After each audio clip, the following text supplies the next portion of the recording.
सुपुल्ल्या काणयांचो जेलो इस्कोलाच्या भुरग्यांक फायद्याचो. Dona Berta de Souza e Menezes.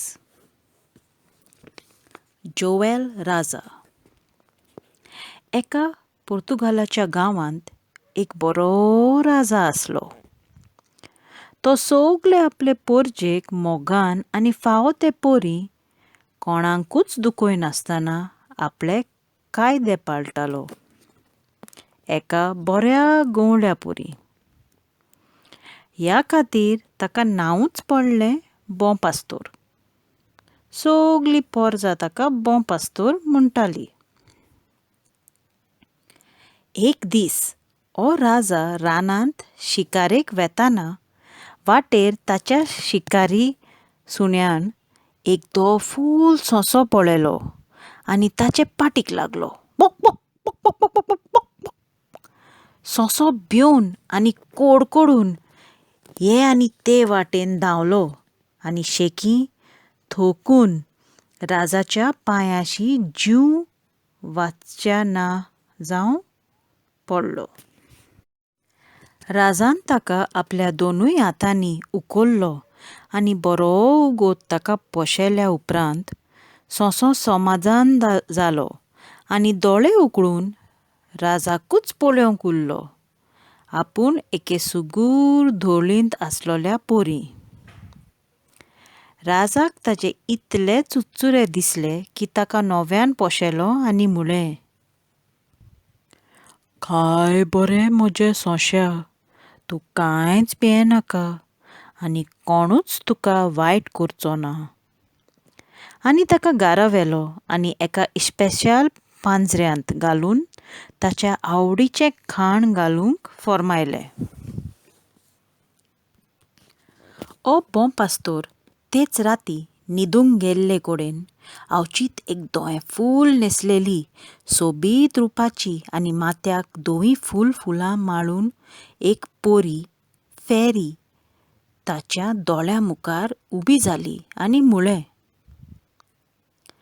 मोगाळ बोंपास्तोर, जेन्ना आयज तुवें त्या धव्या फूल सोंश्याचो जीव राखलोय, घरचे विणे ताका त्रास दिना जावन आनी तेच भाशेन मोगान तुजे पोरचेक चलयताय, तुजी दया दाखोवन, तर तुज्या भोळेपणाची मुजरी दिवंक हांव आयल्यां.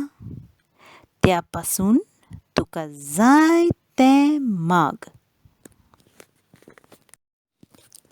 मोगाळ पोरये, म्हाका एकलोच पूत आसा, जोएल. म्हाका जाय तो तुजो एक बरो इश्ट जाल्लो. बोंपास्तोरान पोरयेक म्हळें.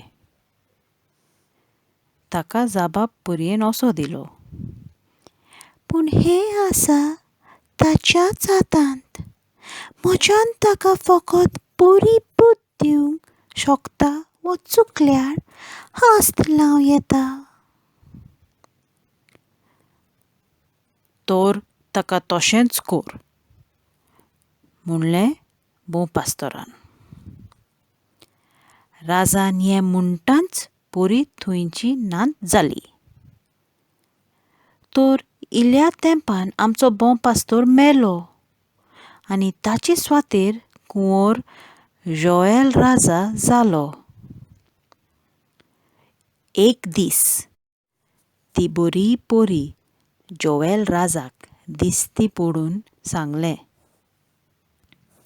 आयक जोएल, हांव जावन आसा बरेपणाची पोरी. तुजो बापूय मरच्या आदीं ताणें म्हाका एक दीस सांगलेलें, तुका एक बरो राजा जावंक आदार दी म्हूण. तर ताचें उतर पाळून हांव आयल्यां. घे तुका ही मुदी आनी सदांकाल तूं ती तुज्या बोटाक घाल. आनी जेन्ना तूं चुकताय तेन्ना तें बोट हरजतलें तुका कळोवंक की तूं चुकलाय म्हूण. जेन्ना तुजी चूक जाली म्हूण समज आनी जर तूं बदलो ना जाल्यार हांव तुका आनीक आदार दिवची ना, पूण वयल्यान तुका हास्त लायतली तुज्या चुकीची. देर्रेपेंत हें तिचें उलोवप आयकून जोएल राजा थोठाकलो आनी कबूल जालो ते बरेपणाचे पोरयेन सांगलां तशें करूंक आनी ती मुदी आपल्या बोटांत घाली. खरेंच ती घाल्या उपरांत तो इल्लो बरो जालो की सोगल्या सोवे मोग आनी मोयपास दाखोवंक लागलो. सोगल्या सोवे आपल्या बापाय पोरी. पूण एक दीस तो शिकारेक गेल्लो आसतना कांयच शिकार ताका मेळ्ळी ना. तेन्ना सोगलोच पिकार जावन घरा आयलो. तो येना बाराबर ताच्या रुमांत शेंपडी आलोयत ताचें सुणें आयलें सोदांचें पोरी. पूण जोएल राजान ताका एक फोट दिवन वोडभर उडयलें. इतल्यान ताचें बोट होरजूंक लागलें.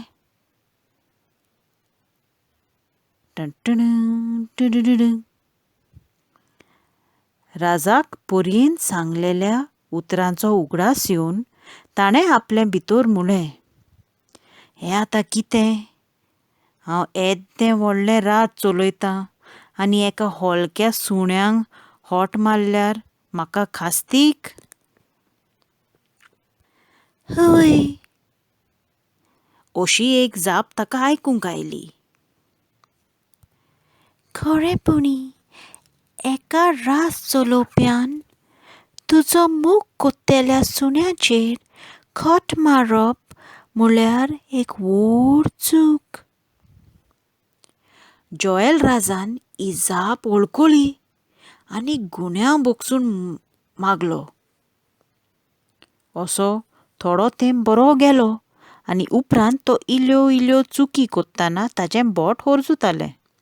पूण ताची पर्वा करिनासतना तश्योच चुकी करीत रावलो आनी एक दीस बोट बरेंच होरजुता तें पळोवन ती मुदी काडून वोडभर मारली. टंग!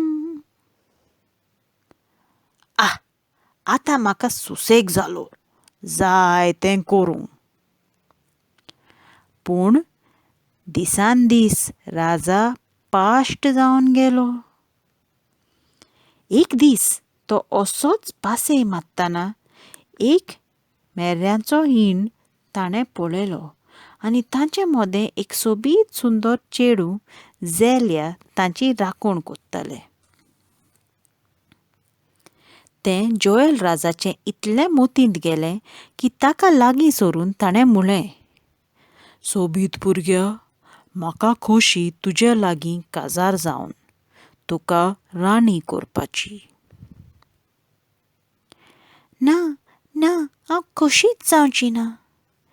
तूं रुपेस्त आनी गिरेस्त जाशी पूण तूं चड अगुणी. असल्या मनशा लागीं काजार जावंक हांव कबूल ना. हें आयकून राजाक व्हड इन्सुल्ट जालो आनी फॉर्मायलेन ताका पालासींत हाडून एका रुमांत बंद दवरूंक. ताणें आपलें मन बदली पर्यान. थोड्या दिसांनी ताणें मन बदलिलां जाल्यार पळोवंक राजा गेलो पूण थंय झेलिया नासलें.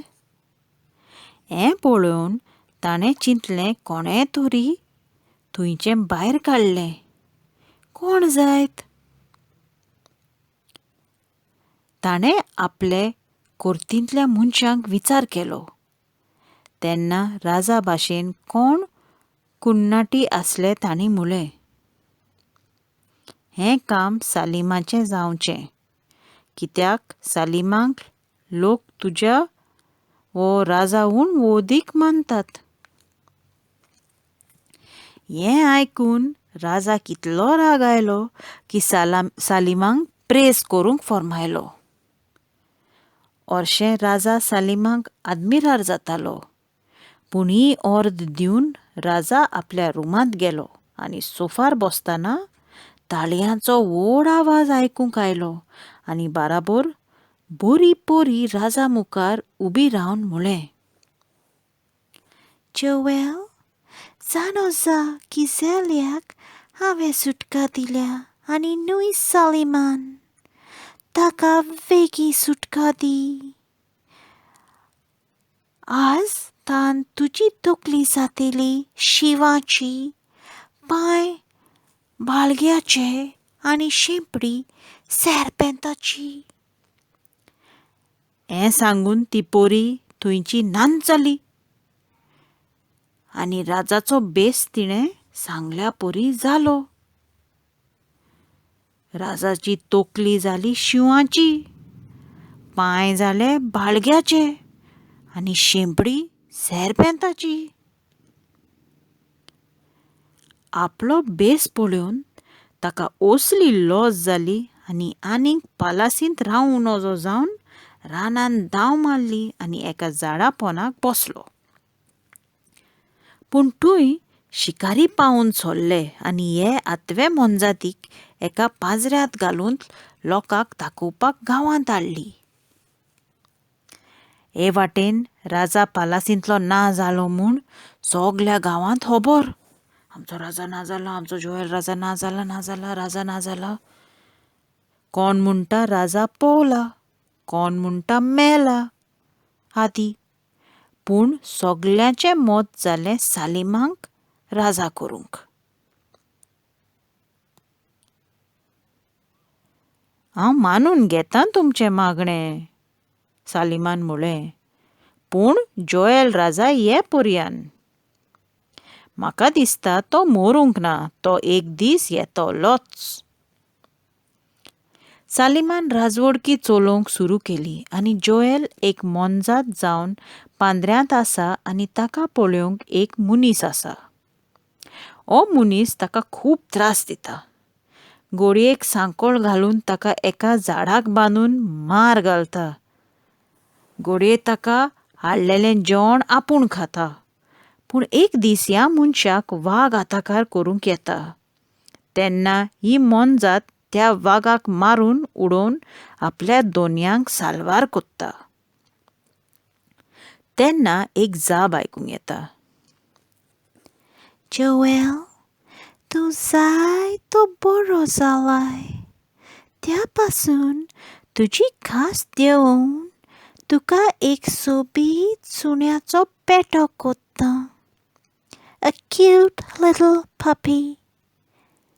आनी अशें जालें. एक दीस ह्या पेट्याक खावंक घाल्लें आसतना थंय एक भुकेल्लें गरीब भुरगें आयलें आनी त्या पेट्यान आपूण उपाशी रावन त्या भुरग्याक आपलें खावंक दिलें. तेन्ना तशी एक जाप जाली. जोएल, तूं जायतो सुदारलो.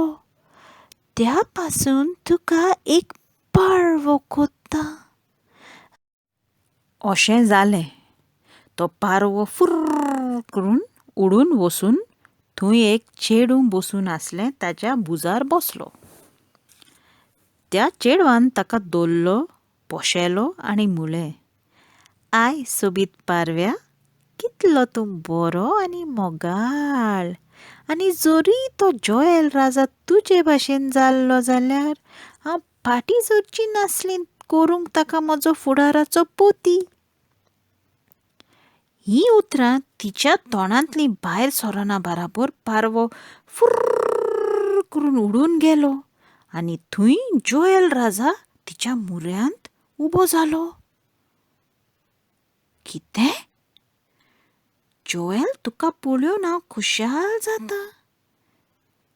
आनी हांवूय तुका पळोवन अजापतां झेल्या. शेकी तीं दोगांय पालासीन वेतात, जंय राजवडकेचें सुत्रां सालीम जोएल राजाच्या हातान दिता. उपरांत तीं काजार जातात. टन टन टन टन टन टन टन टन टन टन टन टन टन टन टन टन टन आनी ती पोरी ताका दुसरी मुदी दिता आनी तातूंत ताचें बोट आनी केन्नाच होरजुलें ना. तीं आतां खुशाल जियेतात. डेव्हिड, डॅनियल, कशी लागली तुमकां ही काणी? ह्या काणयेक तुमच्यांनी एक दुसरें नांव चिंतूंक जाता? ते पोरयेकूय एक नांव चिंतून दियात. पयलो राजा आसलो बोंपास्तोर म्हणून. सगलो लोक ताका बोंपास्तोर म्हणी, पूण ताचें नांव बोंपास्तोर न्ही आशिल्लें. ताजो पूत जोएल राजा जालो. तो मोत्तोच, बोंपास्तोर मोत्तोच. बोंपास्तोराकूय तुमच्यांनी एक नांव चिंतून सांगूंक जातलें? बायबलान, आमच्या पवित्र पुस्तकान कितल्या राजांचें नांव तुमी जाणो? मेजून दाखयात. इज्रायेलाचो पयलो राजा कोण आसलो? दुसरो राजा कोण आसलो? आनी तिसरो राजा कोण आसलो? चिंतून सांगात. Today is the 9th of November 2020. It is a very, very important day for us today because our precious 7-year-old King David has cut his own fingernails and toenails. And we want to thank the Lord for his grace and blessings. For David and his tiny brother Danu,